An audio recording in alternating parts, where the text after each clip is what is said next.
saw this piece. We talked about this guy when it was first reported in the Charlotte Observer.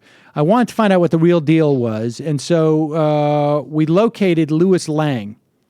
He is crowdfunding for medical expenses that he can't afford because he didn't sign up for insurance under Obamacare. Apparently, according to Think Progress, he had tried to go on the website. He had sort of given up rather quickly. It's interesting. He has problems with Obamacare that are greater than, that I think are more aligned with ours, even though the guy's been registered as a Republican for his whole life. And so we called him up to find out what the deal was, talked to him for a little bit.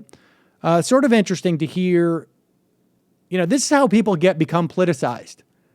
When they realize that politics actually impacts their lives. All right, here's that interview with Louis Lang. We are back on the Majority Report on the phone. It is a pleasure to welcome to the program Louis Lang. He is a 49-year-old South Carolina resident who it was reported in the Charlotte Observer end of last week. I think we even mentioned this story on the program that you are a lifelong Republican who has previously prided yourself on covering your own medical bills, and then you ran into trouble. Welcome to the program, Louis. Thank you for having me, Sam. So, Louis, all right, tell us just briefly, what has happened to you in terms of your medical history. My understanding is that it's been a little bit over-reported that you were sort of against the Affordable Care Act, but tell us your story briefly. Okay.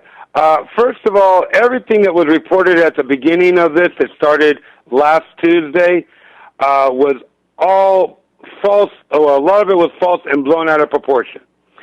First of all, I was, quote, was a Republican, but I never was party line.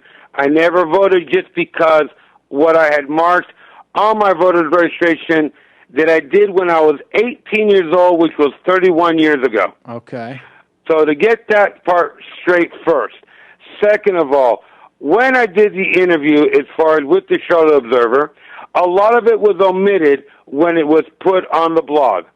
I never said I hated President Obama, and I never said that I was against the Affordable Health Care Act. What I did say was I agree with it. It did not go far enough. And the main reason of going public was to call attention to the Affordable Health Care Act gap, or as the media calls it, the donut hole, and to see if it can get fixed so that the next person doesn't fall into this the way I did. So when you talk about the donut hole, you're actually talking about the Medicaid gap between essentially 100% poverty and 133% poverty, that in South Carolina you have not, or not you, but your state has not adopted the expansion of Medicaid. Correct. And understand something. I blame state and federal government for this. Like I put as far as in that last interview that really did justice to what's happening to me. Well, Louis, let me ask you this. Why do you blame the federal government for the lack of expansion of Medicaid in South Carolina? Well, because I feel that the ACA was not taken far enough,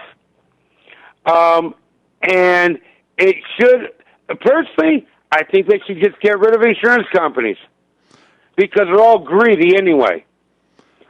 And it should be a single-payer system and eliminate Medicaid and Medicare and actually incorporate that into the ACA. And that way it has to be for everybody.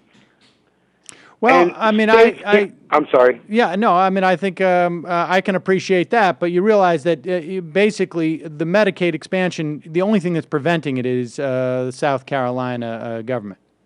I agree 100%. They should not, and I don't agree with the Supreme Court decision. Because it's a federal program, it's either all or nothing. I see. And all right, so let me ask you this. Are your friends? I mean, what are your friends saying about this? I mean, are you? I know that you were mentioned in this Think Progress piece as being sort of one of the most hated by the Republican Party. I mean, what? Give me a sense of what that feels like.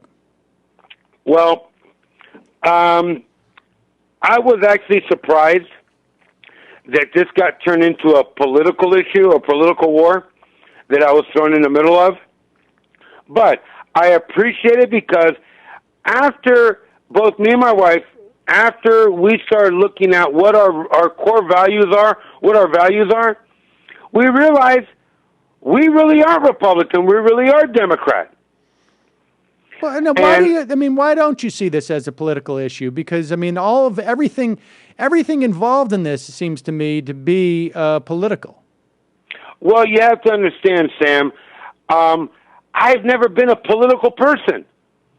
I don't get influenced by what people promise and everything else. So when I have gone to vote, I vote for whoever I feel is going to do the best job. Not, this person's Republican, I have to vote for him. Right. Far from it.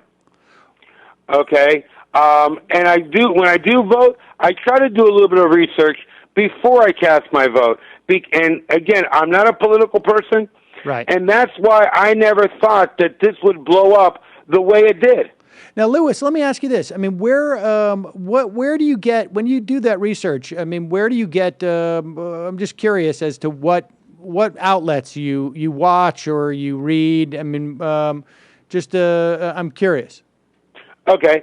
Well, as far as watch, I watch our local stations, and I say stations because I'll watch ABC, CBS, NBC, Fox very rarely, and the only reason I say that is because whatever show I'm watching from 10 to 11, I continue watching the news afterwards. Mm-hmm. I see. So it just depends on what I'm watching. As far as read the newspaper, no, I'm not really into reading newspapers.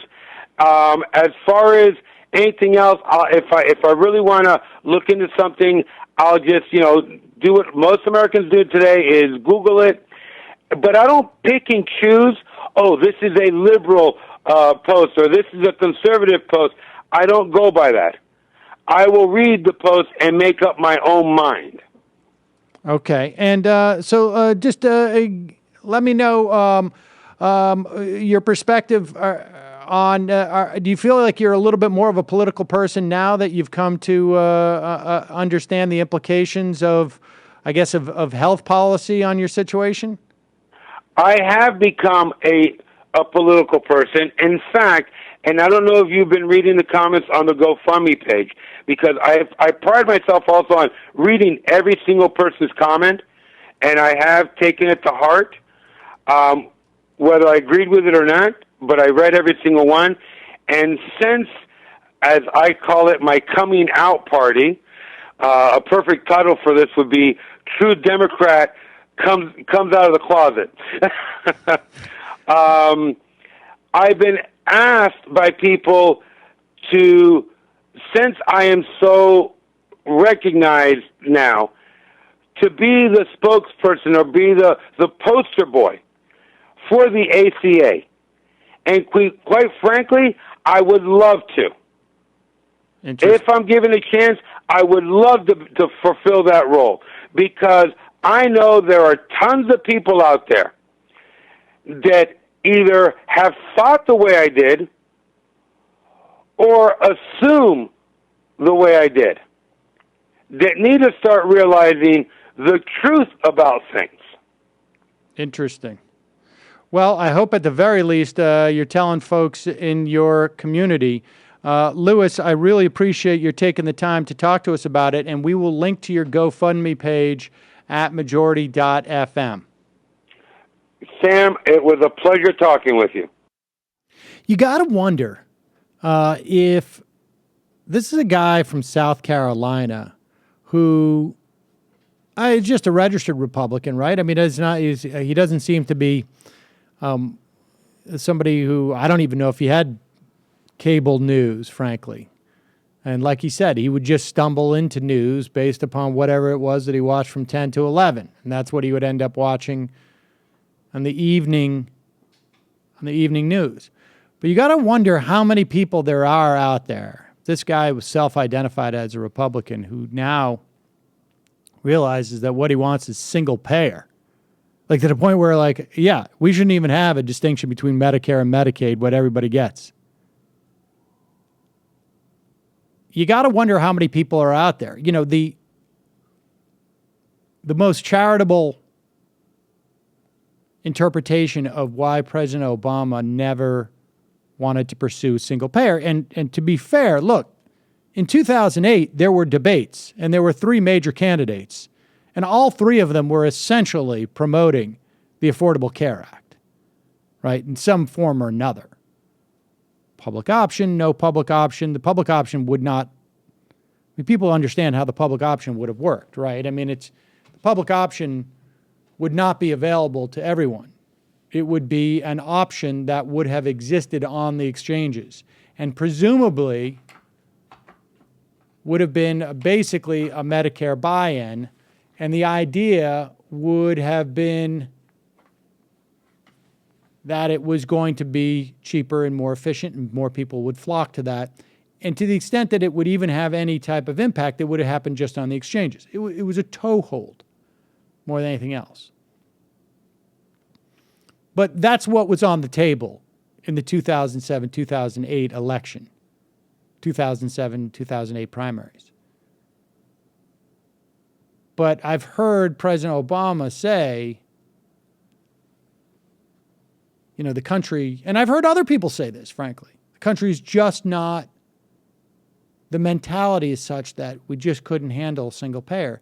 I'm quite convinced when you hear people saying that, they're referring to people in their own economic class, which is generally very wealthy. Like, I'll hear journalists say that. And it's really just because, and it's not, it's older journalists. And when you hear from, you know, a 49-year-old guy from South Carolina who was basically just a casual Republican, it sounds like, that he's pissed that the Affordable Care Act did not go far enough. It's interesting.